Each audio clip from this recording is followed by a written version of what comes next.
Selamat pagi, salam sejahtera. Terima kasih kepada Bapak Kepala Sekolah SMA Negeri 1 Tasik Timur yang telah memandatkan Ibu Wakasek, Wakil Kepala Sekolah, untuk bisa meluangkan waktu dan bisa memberi izin kepada saya selaku mahasiswa PPG dalam jabatan yang ketiga Universitas Sanata Dharma Yogyakarta yang ingin mewawancarai Ibu mengenai rendahnya motivasi belajar siswa SMA Negeri 1 Tasik Timur, khususnya kelas 12 MIPA 1 pada pembelajaran matematika. Mungkin bagaimana pendapat atau pandangan Ibu mengenai rendahnya motivasi belajar siswa di sekolah? Oke, baik. Pak Leo, berbicara tentang matematika itu merupakan salah satu pelajaran yang umumnya orang-orang itu merasa sulit. Nah, rendahnya motivasi siswa yang ada di sekolah ini itu dipengaruhi oleh menurut saya itu ada tiga alasan utama. Yang pertama itu metode pembelajaran yang digunakan guru itu kurang bervariatif. Bagaimana siswa itu mau belajar jika metode yang dipakai sama, itu akan cepat membuat mereka bosan. Kalau misalkan metodenya sudah bervariasi, model pembelajarannya sudah bervariasi, maka ini saya rasa akan mendongkrak semangat siswa untuk belajar. Itu dari sisi guru. Dari sisi yang lain, itu kita lihat bahwa sarana dan prasarana atau media pembelajaran itu masih sangat minim di sekolah ini. Ada media pembelajarannya, tapi tidak masuk dalam kategori standar yang bisa dipakai untuk membantu siswa itu attract atau tertarik dan memudahkan mereka dalam memahami pelajaran matematika.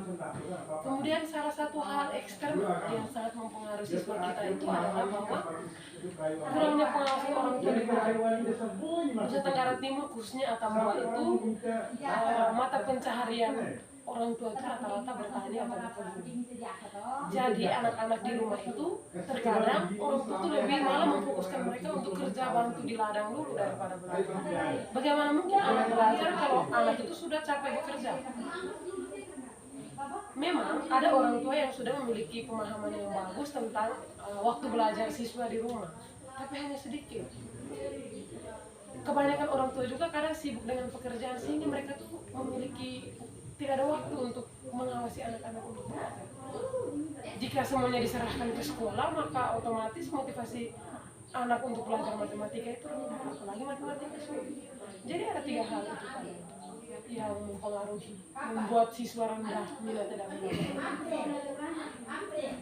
Baik Ibu, lalu mungkin menyangkut masalah yang kedua itu tentang pemanfaatan guru-guru dalam menggunakan model pembelajaran yang baru. Apakah di lembaga ini semua guru itu rata-rata kecenderungan untuk selalu menggunakan sistem model pembelajaran yang baru diterapkan pada saat proses pembelajaran? Jadi begini, untuk guru-guru dalam menerapkan model dan metode pembelajaran di kelas itu tidak semua menggunakan metode yang baru dan tidak semua menggunakan metode yang lama. Jadi 50-50, setengahnya masih menggunakan metode konvensional, tapi setengahnya atau lebih banyaknya sudah menggunakan metode yang baru seperti ini, based learning, inquiry learning, dan lain sebagainya. Lalu mengenai pemaksimalan menggunakan pembelajaran dengan menggunakan media, apakah di lembaga guru-guru mengajar kecenderungan sering menggunakan media pembelajaran? Oke, guru-guru di sekolah ini pada dasar pengetahuan mereka tentang menggunakan media itu rata-rata bisa, karena semua guru di sini sarjana. Jadi untuk pemanfaatan teknologi bisa. Kendalanya adalah bahwa kita punya sarana dan prasarana di sekolah ini tidak cukup, jadi kurang memadai. Misalkan mereka harus menggunakan LCD proyektor, itu kan di sekolah kita hanya ada beberapa. mungkin 4 atau 5, sedangkan rombel di sekolah ini ada 13 atau 14. Jadi penggunaannya harus antrian. Jadi kalau misalkan ada yang masih pakai, maka guru lain harus berkorban untuk tidak menggunakan media itu. Nah, jadi hal-hal seperti ini yang membuat guru-guru itu tidak semua menggunakan metode yang baru. Jadi harus separuhnya menggunakan metode konvensional, separuhnya menggunakan metode yang baru. Metode baru ini kan kita tahu harus menggunakan connect dengan IT. Nah, IT-nya kita juga kurang memadai. Jadi bagaimana guru-guru mau pakai metode yang baru kalau misalkan tidak disupport dengan sarana yang cukup. Jadi seperti itu.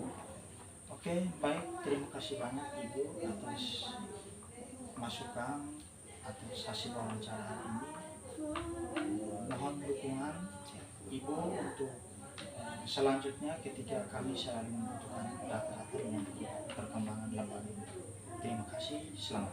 Baik Pak, ini lembaga ini 24 jam akan siap untuk memberikan data dan mendukung apapun yang Pak butuhkan, karena ini pun akan membuat sekolah ini semakin maju, karena kalau Pak sudah lulus PPG maka otomatis banyak pengalaman baru dan pengalaman baru yang dibagikan serta spirit baru yang dibagikan untuk kami semua di sekolah. Mantap. Terima kasih banyak. Selamat Pak.